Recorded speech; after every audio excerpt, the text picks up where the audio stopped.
Okay, isa po. Dalawa na lang. Last two. Isa po ulit na babae mula sa SEMJA. Good noon, everyone. Reverend Jerosa Simasio from Simja, UCCP Butuan. It's a very controversial church as of now. And I know that you know what is happening of UCCP Butuan until now. And one of the reasons why problem come up because of that influence of the Pagmata movement in our church. And one of the aspect that they want to topple down the church is to stop the support of wider mission support to the wider bodies. That's why the council members previously have acted to stop supporting the 25% to the wider bodies. And it is more than a year that they stopped supporting the conference.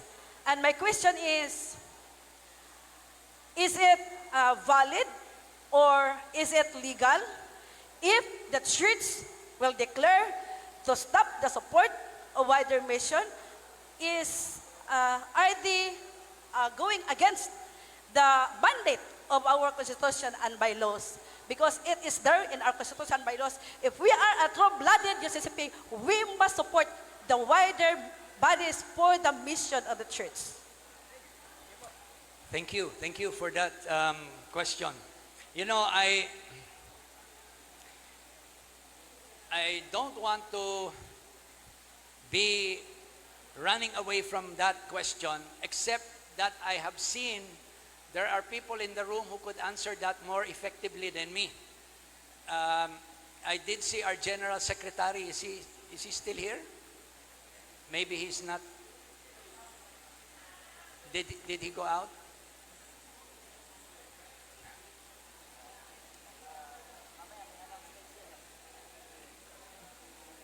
I'm sorry to pull you up, Gensec, but the question was, when some churches withdraw from giving their wider mission support, is this against the rules of the church? Is this against the CBN? I felt it's good for you to help us. It's very difficult no declare mo nga because it's a commitment. Pareho lang yan sa mga giving natin eh. When we give, during the offering, it's our commitment. The pastor cannot say it's against the rules kung hindi kayo mag-ganon. So it's our expression of our commitment. Secondly, it's also our participation. It's also an expression of our participation in the life and ministry of the church. So, kung in a sense, no, kung hindi ka committed, hindi ka magbigay. Pangalawa, kung ayaw mo mag-participate, hindi ka magbigay. Ganun lang naman yun eh.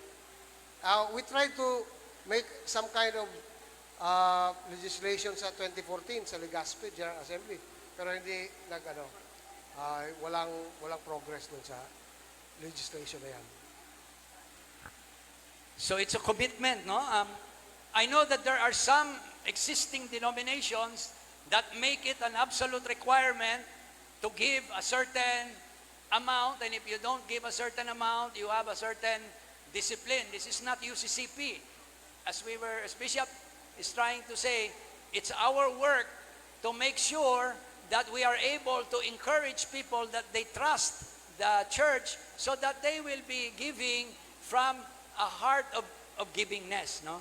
So in a sense, I think what Bishop is trying to help us to understand is that it is not UCCP's way to put you under disciplinary action because you did not do that, but rather to say, if there is not giving, let's try to help each other be givers that are willing to give generously and kindly.